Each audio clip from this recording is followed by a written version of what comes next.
السلام عليكم ورحمة الله وبركاته. عاملين ايه؟ وحشتوني.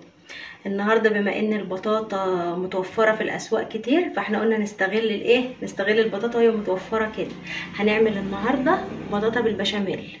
هيبقى معانا بطاطا، عايزة كيلو او 2 كيلو اللي انت محتاجاه. معانا بطاطا ومعانا حليب، معانا سمنة بلدي، ومعانا 5 معالق دقيق، ومعانا سكر، ومعانا فانيليا. بما ان احنا في السهرة بقى، فكل واحده تقوم تعمل لاولادها الحاجه اللي هم بيحبوها. والبطاطا ديت من الحلويات الشتويه، جميله قوي بالدفء. بما ان كمان اللي احنا في فصل الشتاء، نبتدي مع بعض حاجه. حطيت حله على النار، وهنجيب السمنه 5 معالق سمنه. عندك سمنه بلدي متوفره حطي، ما عندكيش عادي السمنه النباتيه عادي. واما تسيح هنجيب 5 معالق سمنه مع 5 معالق دقيق. لما تسيح هجيب الدقيق، وعلى ما السمنه تفك معانا هحط اللبن برضو على البوتاجاز يفك شويه، لان انا كنت حاطاه في الفريزر.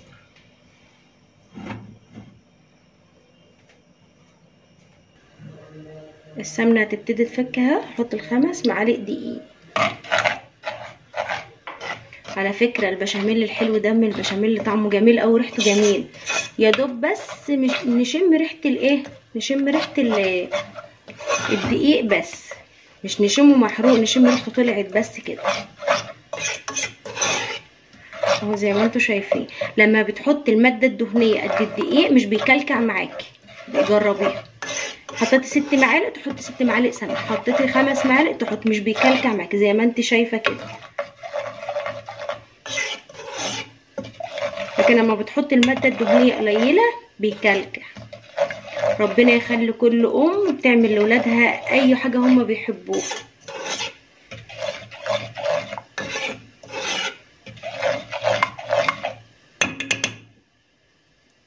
زي ما انتوا شايفين، وهرجع لكم تاني اهو. شايفين يا حبايب قلبي؟ انا شميت ريحه الدقيق كده، خدت يعتبر غلوتين كده. هحط الحليب بقى عليه.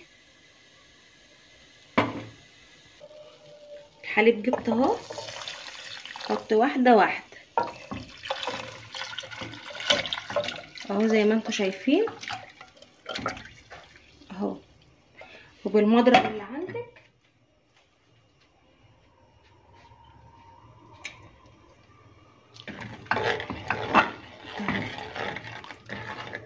وهجيب نص كوبايه السكر طبعا احنا متفقين على فيها ناس بتحب الحاجه مسكره قوي، في ناس ما بتحبهاش مسكره قوي. انا هعملها في الوسط، ولا مسكره قوي ولا حاجه، يعني معتدله اهو، لحد ما الحليب بتاعي يبقى كريم. ده لبن جاموسي فيه القشطه بتاعته، فيه كل حاجه.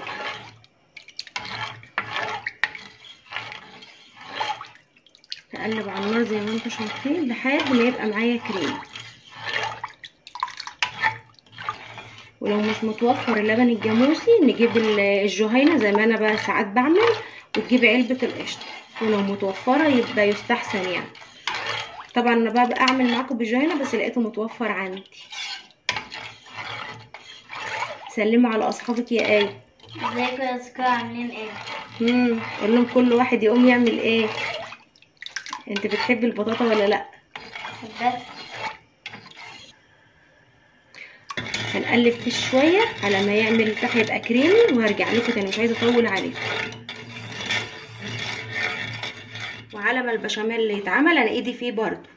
هنسلق البطاطا، ولو عندك مشويه يستحسن، بس انا مش عندي مشويه عادي، ما توقفيش نفسك. هسلقها، اقطعها واقوم سلقاها اهو. بتقطعوها التقطيع اللي انتوا عايزينها. ممكن برضه ما نعملهاش مشوية عادي، لو متوفره مشويه عادي بتبقى جميله برضو اهو. كيلو 2 كيلو اللي انتوا محتاجين. هقطع كله وارجع لكم، مش عايزه اطول عليكم. وعليها معلقتين سكر اهو زي ما انتوا شايفين، كوبايه ميه، وباكل فانيليا اهو، وهحطها على النار تتسلق. وارجع البشاميل بتاعي كريم ازاي اهو. ده النتيجة اللي احنا محتاجينها. البشاميل الكريمي ده ولا هو تقيل قوي ولا هو خفيف قوي، ده احلى بشاميل ممكن تعملوه بقى للمكرونه. بس طبعا مكان السكر بنحط ملح اهو. كريمي وجميل تحفه. هطفي عليه بقى على ما البطاطا تستوي اهو. حبيت اوريهولكم دي النتيجه المظبوطه. قلتلكوا تاني البطاطا اهي هتتسلق خالص خالص خالص زي ما انتوا شايفين عشان اعرف اهرسها وتشرب شويه الميه اللي انا كنت حطاها اهو. انا بوريكم معايا كل حاجه. هي ابتدت تستوى اهي، هتشرب الميه دي كلها. ما كنتش حاطه ميه كتير، هتشربها وتكرمل زي السكر كده. السكر اتكرمل معاها يعني. وهرجع لكم رجعت لكم تاني. شايفين اهي هي اتهرست مع نفسها وانا بايدي كده، والميه شربتها كلها والسكر اتكرمل معاها اهو زي ما انتوا شايفين. بس هحط حاجه، هحط معلقه سمنه واحده عليها كده تسيحها اهو.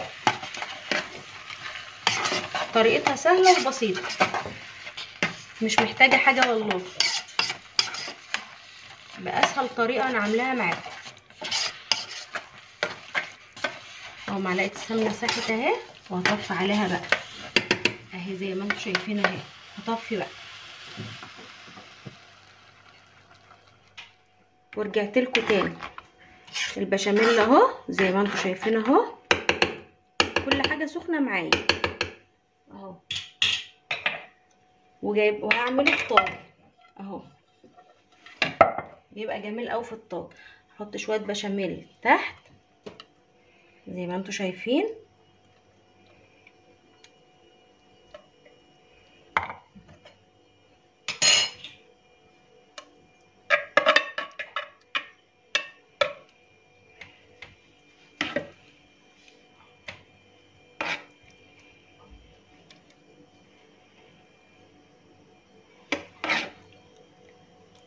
اهو.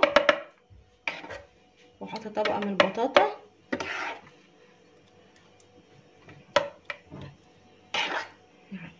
طريقه سهله وجميله قوي. كله يجربها، واللي يجربها اكتبوا لي في الكومنتات. بسويه زي ما انتم شايفين اهو.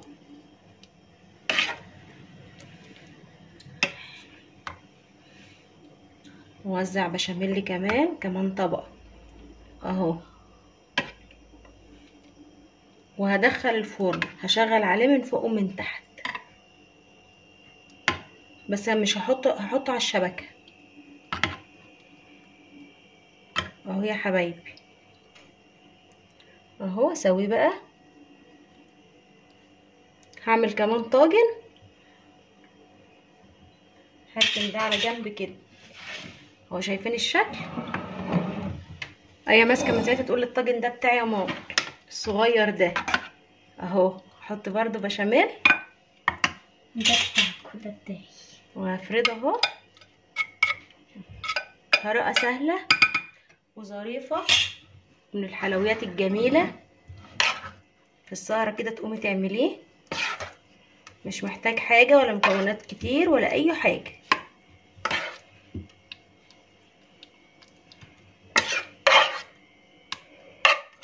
شوفوا الطاجن بتاعك يا ايه، ايه رايك؟ ايه الحلو. قولوا لاصحابك اتفضلوا معايا، قولوا لكم يا ريتكم كلكم جنبك وتفضلوا معايا. اتفضلوا معايا اصدقائي. قولوا واللي يجربوا يكتب لنا. واللي يجربوا اصدقائي يكتب لنا في الكومنتات ويقول لنا كان طعمه حلو ولا لا. انا لما بعمل وصفه مش بحب اعملها بطرق كتير.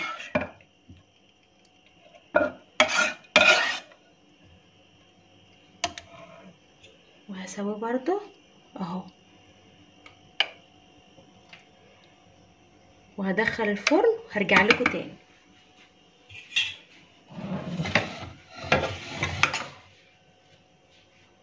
ورجعت ورجعت لكم تاني بعد ما خرجت من الفرن. ايه رأيكم؟ وصفة سهلة وسريعة وتحلية جميل. ما تنسونيش بقى بدعوة من القلب، وانتظروني في فيديو جديد ووصفة جديدة من وصفات آية وماما. وطبعا بقى إذا كان ما تنسوش تشتركوا في القناة وتفعلوا زر الجرس ولايك وشير عشان يوصلكوا كل جديد.